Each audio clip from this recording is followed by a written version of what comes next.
دفعے ان کو نصیب ہیں، اور رسول اللہ صلی اللہ علیہ وآلہ وسلم نے فرما دیا کہ یہ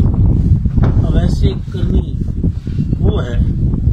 جس کی دعاؤں سے میری امت کی بخشش ہو جائے گی۔ پوری جماعت صحابہ کی نگاہ میں اب جو مقام ویسے کرنے کا ہے وہ ان کے زہد و ورع نے ان کو نہیں دیا، ایک قول مصطفیٰ نے دیا ہے۔ اس راز کو سمجھ، یہ شیخ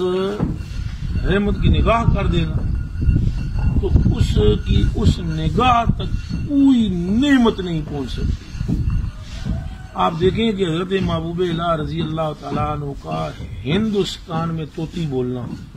مرہون منت ہے بابا فرید الدین گنج شکر مسعود۔ 16 سال کی عمر میں یہ شخصیت آ کر بیت ہوئی، 16 سالہ کا لڑکا، اور جب پھر دلی سے لوگ آتے نا تو بابا صاحب فرماتے یہاں کیا لینے آئے ہو، ہم تمہیں وہیں مل لیتے۔ مرید کامل کو دیکھو کہ نماز کے بعد پڑھتا ہے یا فرید الدین یا مولانا فرید الدین، اور پیر کامل کو دیکھو فرماتے ہیں یہاں ہم سے ملنے چلے آئے ہو، ہم تو وہیں موجود ہیں۔ مرید نے پیر کو ماننے کا حق ادا کر دیا، پیر نے مرید کو شہباز بنانے کا حق ادا کر دیا، حتیٰ کہ پھر کہنے والوں نے یہ نہیں، حضرت امیر خسرو نے یہ کلمات کہے، تو شاہ کہ بر ایوان کثرت کبوتر گر نشیند باز گردد، اے محبوب الہ تو وہ شاہ ہے